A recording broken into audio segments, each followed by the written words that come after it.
कहते हैं कि एकता में ही बल होता है, लेकिन अगर यही एकता दलित समाज ने दिखानी शुरू कर दी, जो अच्छे अच्छों की खटिया खड़ी हो जाती है, फिर चाहे शासन हो या प्रशासन। समय आ गया है कि जातिवादियों को ये बताया जाए कि दलित अब कमजोर और पीड़ित नहीं है। नमस्कार, मेरा नाम है मोहिनी, आप देख रहे हैं भीम सेना। पिछले 24 घंटे में दलितों के साथ होने वाली घटनाओं के बारे में जानेंगे, जो हर एक दलित के मन में संघर्ष करने का जज्बा भर देंगे। संघर्ष से ही विजय पाई जा सकती है। दलितों से जुड़ा पहला मामला भीम आर्मी चीफ चंद्रशेखर आजाद को लेकर है, जिन्होंने उत्तराखंड के टिहरी गढ़वाल पहुंचकर नाबालिग लड़के केतन लाल के साथ ऑनर किलिंग को लेकर दलितों के संगठन की ताकत दिखा दी है। वो प्रशासन की तमाम कोशिशों के बाद पीड़ित परिवार से तो मिले ही, साथ ही उन्हें जान से मारने की धमकी देने वालों को वीडियो जारी कर खुली चेतावनी भी दी है। आपको बता दें कि सोशल मीडिया पर आजाद को धमकी दी गई थी कि अगर वो टिहरी गढ़वाल जाते हैं तो वो जिंदा वापस नहीं आएंगे, उनके टुकड़े टुकड़े करके घर भेजा जाएगा। जिसे लेकर आजाद ने सीधा पूछा कि आखिर वो धमकी देने वाले कहाँ थे।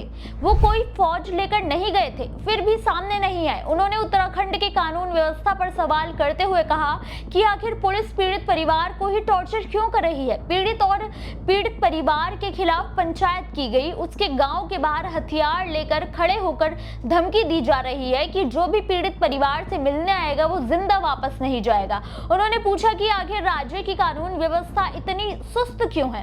पूरा परिवार डर के माहौल में जीने को मजबूर है। वहीं आजाद ने राज्य सरकार को भी खुली चुनौती दी है कि अगली बार जब वो उत्तराखंड आएंगे तो बहुत मजबूत होकर आएंगे, जो सीधा इशारा था कि यूपी के बाद उनका टारगेट उत्तराखंड होने वाला है। अब देखना ये होगा कि आजाद का करारा जवाब पाकर विपक्षियों का क्या रवैया होता है। दलितों से जुड़ा अगला मामला गुजरात के राजकोट से है, जहां दलित समाज के लोगों ने जातिगत भेदभाव की दीवार तोड़ने की कोशिश क्या की। जातिवादियों को ये इतना चुभा कि उन लोगों ने हंगामा करना शुरू कर दिया।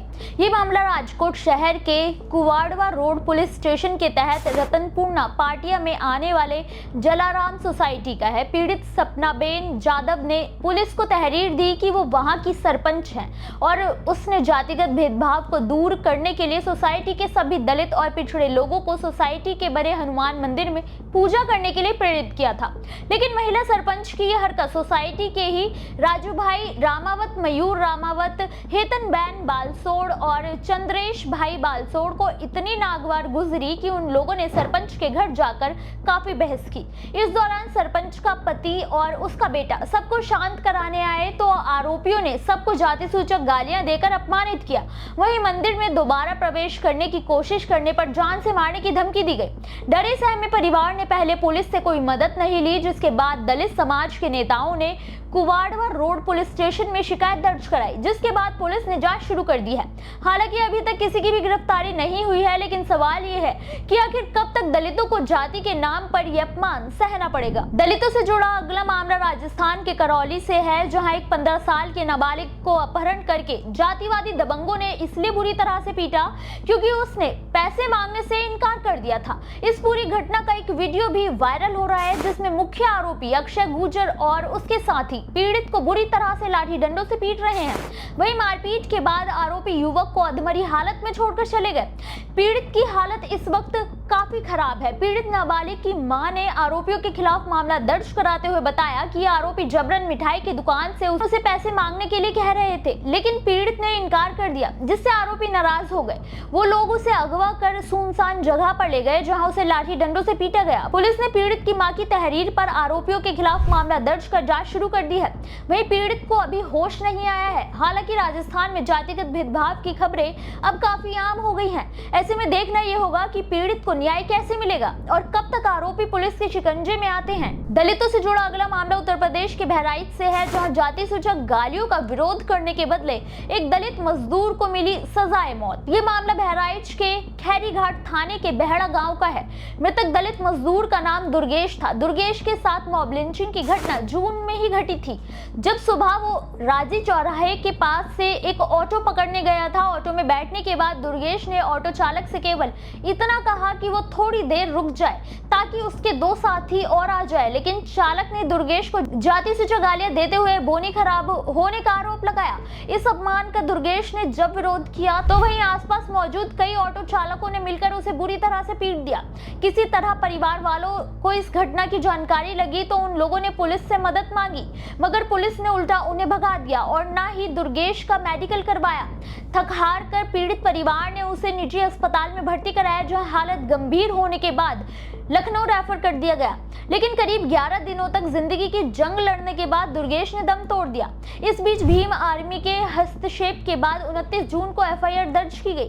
हैरानी की बात यह है कि एक घर का चिराग बुझ गया, लेकिन पुलिस बिना शोर मचाए नींद से जागती ही नहीं है। अब देखना ये होगा कि इतनी देर से जागने के बाद आरोपियों की गिरफ्तारी होती है या नहीं।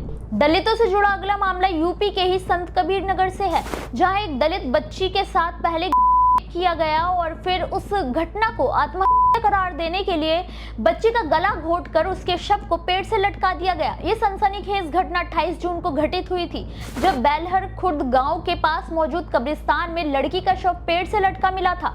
पुलिस ने बिना किसी देरी के शव को पोस्टमार्टम के लिए भेजा, जिसके बाद बच्ची के साथ हुए दुर्व्यवहार और हत्या की गुत्थी सुलझ गई। बेलहर एसओ हरिकेश भारती और एसओजी प्रभारी रजनीश राय की एक टीम ने आरोपियों को शिकंजे में लाने के लिए ऑपरेशन क्रैकडाउन चलाया, जिसके बाद 2 आरोपियों मोहम्मद शरीफ उर्फ बगेदू और मोहम्मद आमिर उर्फ निरहू को मुठभेड़ के दौरान पैरों में गोली मारकर दबोच लिया। दोनों आरोपी ने पूछताछ में गुनाह कबूल कर लिया है। उन लोगों ने बताया कि लड़की से उनकी जान पहचान थी और उसे बहाने से बुलाया था, जिसके बाद दोनों ने उसका दुष्कर्म किया था और उसका गुनाह किसी को पता न चल जाए इसीलिए कर दी थी और शव को पेड़ से लटका दिया था। इस मामले में पुलिस जल्द से जल्द चार्जशीट दायर करने की तैयारी कर रही है, ताकि जल्द से जल्द पीड़िता को न्याय मिल सके। दलितों से जुड़ी इन खबरों पर आपकी क्या राय है, हमें कमेंट करके जरूर बताएं।